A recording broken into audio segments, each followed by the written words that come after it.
Smile. What we do here is go back.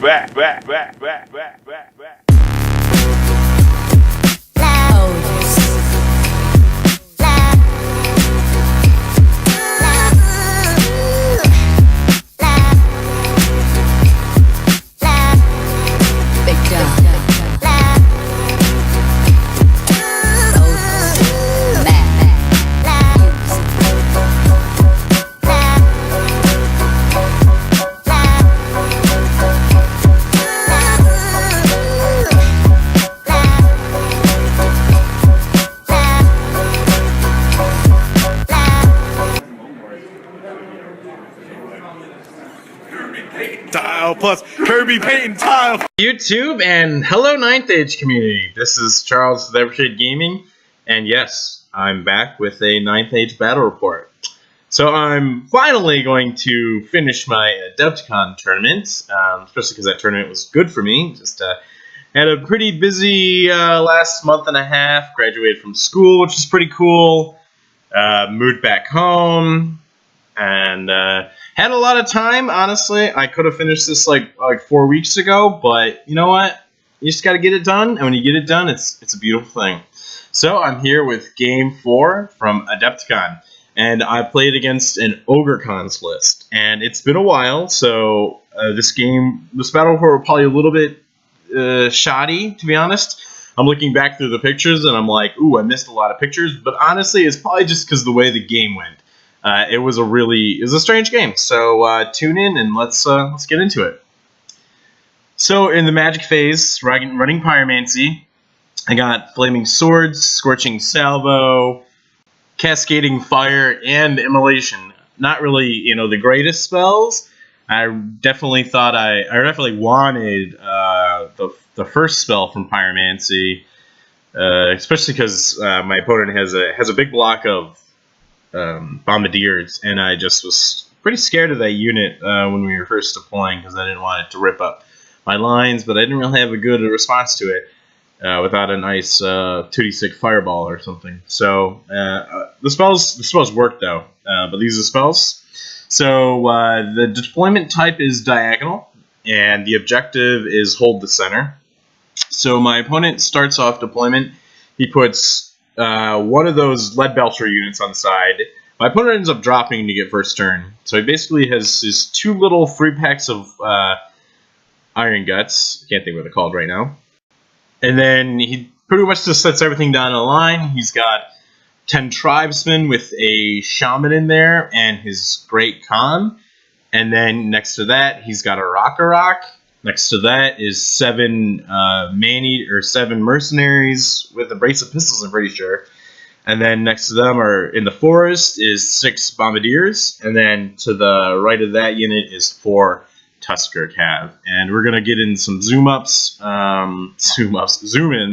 and we'll look at those units, and I'll just try and describe as best I can what was in them. The Great Khan, I cannot remember his kit, but the only important thing to know is he did not have Hellfist. He had no BSB in this army, actually.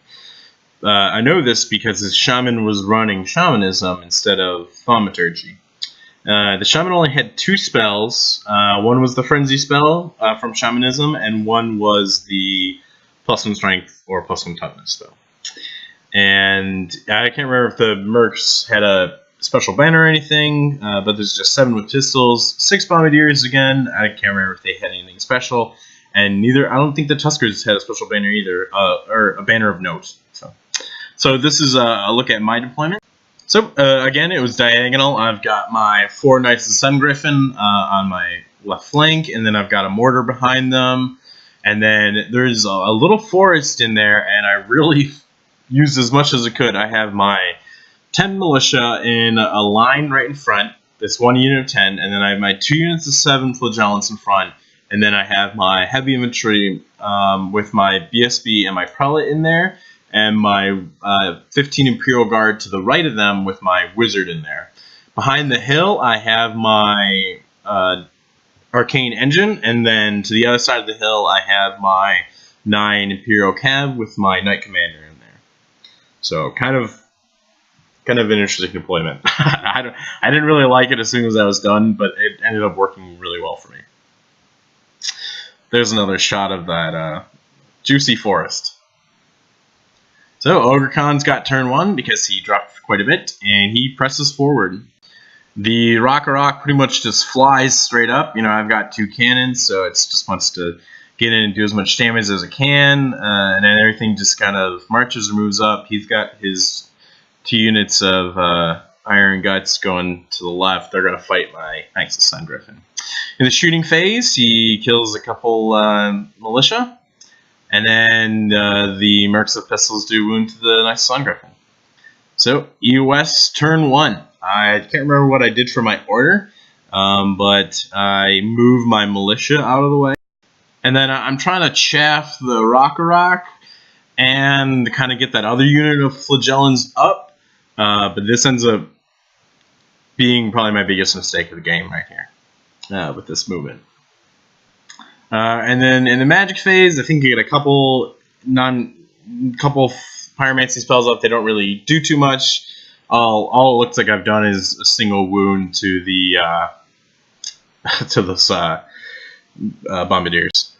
One of my cannons misfires, loses a wound, and my other cannon hits and does a single wound to the Rock. So crazy turn 1, and then my mortar also misfires.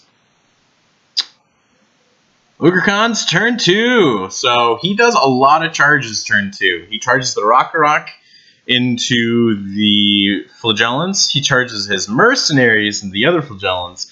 And then he also charges one of his Iron Gut units into my Knights of Sun Griffin. Somehow I didn't get a picture of all those charges, but that is what happened in the magic phase. I believe he gets Savage Fury off on his mercenaries, which is really good. In the and this is a picture of these guys marching up. I think this is going right to combat. The Flagellants do a wound. But then the Rock kills the rest of them, overruns in the heavy infantry, and the mercenaries slaughter the other Flagellants and also make it into the heavy infantry. So it's looking pretty rough. And then this was really disappointing. The Knights of Sun Griffin got charged by that 3-pack of Iron Guts, and they're in a line too. So he only had like 6 attacks. I had 2 Griffs on. I mean, I had 2 guys in, 2 Griffs in combat. But, like, I've got 6 attacks with Strength 5 and Armor Piercing, hitting on 3s, wounding on 3s. I think I only do a single wound in my Griffs. I just roll really poorly. And then I've got 2 Strength 4 attacks from my Knights. They whiff. And then, he's got 6 attacks. He's hitting on 4s. I think he hits with 4 attacks. And he does 3 wounds. And I only make 1 armor save. And then he only really beats me by like a couple. It's he's got 1 wound up on me and a charge, but I mean I'm only leadership 6, so I fail and then I run and he catches me, and I was like, wow, okay, goodbye Knights of Sun Griffin. Disappointed! So I'm feeling pretty foolish at this point. It's only EoS turn 2, and I lost, my Knights of Sun Griffin to a lousy charge. I misused my chaff in the worst way possible. I have a block and a monster into my big block in the forest. So I was pretty, I was feeling pretty upset at this point, and I was like, wow, this is going to be a quick game. And it was, but it was in a very surprising way. So I throw steady men because you got to keep fighting. So I throw steady men on my guys, hope that they can pass all their fear tests, and also, maybe by the grace of Suna, stick around in combat. So and then I plan some counter charges. So my Knights and my Knight Commander want to charge his Tuskers, which I don't know if you noticed. Let me get that picture. He moved up his Tuskers very aggressively on his turn 2, I think to, be able to charge whatever's left after the Rock that got through. But it left them in a really good flank charge for my Knights, so he decided to flee. my knights redirect into the Rock, which was really good. And it was a decently long charge. I think it was a 17-inch charge. So I needed a 10. I maybe even needed an 11. I can't really remember. It was a long charge, but I you know, it was like, what do I have to lose? I need to get this guy in here. He could really help. So I make it in with both my knight commander and his knights, and with my Arcane engine into the flank of the Rock. And then the magic phase happens, and this is where it gets really crazy. So I think it was a big phase. I want to say I got like 2 5s or something like that. So I had a decent amount of dice. So I think I just take 5 dice and I throw to flaming swords, maybe even just like 4 dice. And my opponent takes all 5 of his spell dice. It's just like, nope, that's not happening, and he just gets rid of it. And then I go crazy with the bound spells. I get off the 5-up ward save, I get up the rerolls to wound, and I also get the +2 weapon skill and +2 initiative from the Arcane engine. So these are like the most buffed up halberdiers you've ever seen. These heavy infantry are going nuts. So the weapon skill 5. So my everything is hitting this unit on 5s basically, because they're all weapon skill 4 in that unit.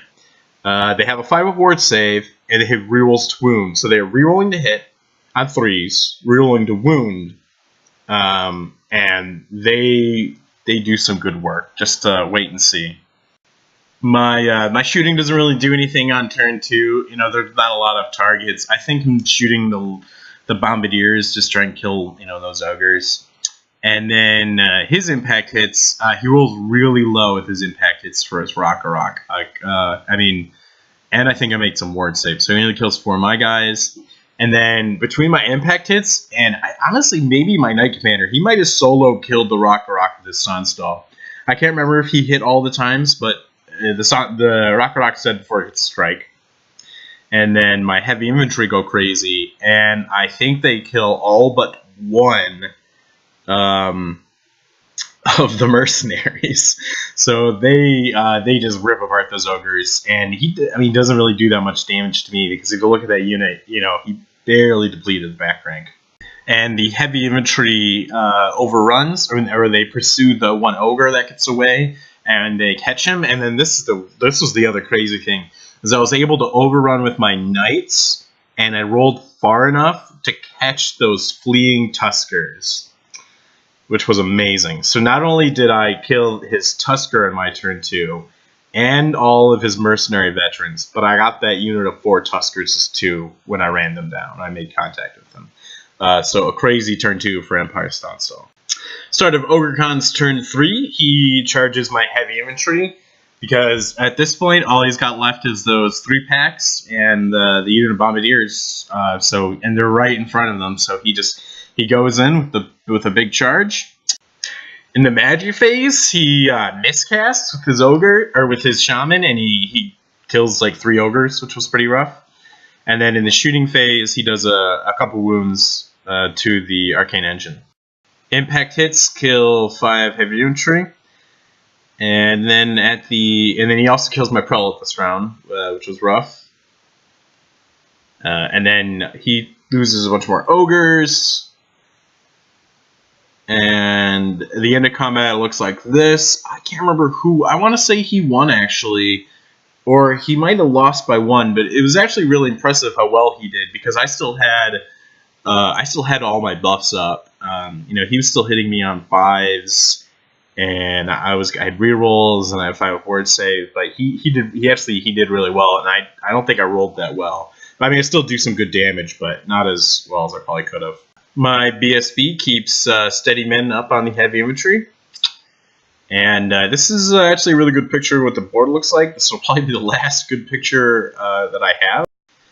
So, as you can see, the 1 unit of Iron Guts that killed my Knights of Sun Griffin started kind of trying to go War Machine hunting, but he moved too close to my mortar, and I just kind of moved out of the way on one of my turns, so it just out of position. The other unit is behind the building, and they're in position to, on his final turn, to move right within 6 inches of the marker so he can get the objective. So they've just been kind of hanging back all game. and then he's moved his bombardiers up to I think they've been picking on my Imperial Guard, or they've been trying to kill the Arcane engine, but having a hard time getting through the toughness. And they're just up just shooting too. And then I'm still using the forest for cover with my my knights and my Imperial Guard. I don't know why I don't have my Knight Commander on the other side of the unit though to give the leadership out. That was kind of foolish. Magic phase, I get a lot of dice. I think I get Flaming Swords off on my big unit. That's probably the only really worthy note thing. Cannons don't really do anything. They're just kind of getting out of the way. And then I didn't get a combat picture, but we're still grinding in combat at this time. He's down to just 5 ogres. I've got like 2 lines of infantry. I think I've done a couple wounds to his Great Khan at this point. So. Ogre turn 4, he does kill my Arcane engine this round, but I believe it is on this round that I beat him in combat, which was amazing. Yep. I kill the rest of his ogres, and he's fleeing. I don't think he rallies on his turn 5 either. With on EoS turn 4, I just kind of focus fire on the bombardiers, and I think even with my cannons, I start plucking a couple of them away. They die by the end of the game. At this point, I don't really have good pictures, so I'm just going to describe what happens. The heavy infantry pursue, and they catch. They charge and make flee, and they get both the characters, the shaman and the Khan. That was a wonderful point swing. And then he ends up charging the knight unit. I kind of get the knight unit right by the objective, and he charges both of his remaining. He charges both of his remaining Iron Guts into the front. It's just like the way it ended up, just the way it lined up. And I just beat both of them back. He rolls poorly. My Sonnstahl guy does like a few wounds. My knights are still strength 4, and they just kind of beat them away. And then honestly, I'm pretty sure by the end of the game, the only thing he has left is like 1 or 2 fleeing Iron Guts. So it ends up being a 16-4, a big win for me. Because I didn't lose, I pretty much got everything on his side of the board except for like 1 or 2 Iron Guts, and I had my heavy infantry wasn't below 25%. I only lost my Prelate. That was the only character I lost. My knights were still good. My Imperial Guard was still good. I didn't lose any of my war machines. All I lost was the Knights of Sun Griffin early on, my Prelate, my Arcane Engine, Militia, and the Flagellants. And all of those are... The Knights of the Sun Griffin are really expensive, but the other things they're a little bit smaller. So, he still got a nice chunk of points out of my army, but not enough. Not enough to really get a solid win. So I want to thank everybody for watching. This battle report was such a weird game, but it was a fun game. I feel mostly for me, my opponent was definitely like really in shock and disbelief by the end of it, because it just from turn 2 it just swung way around. But I want to thank everybody for watching. Expect more battle reports soon. See you later.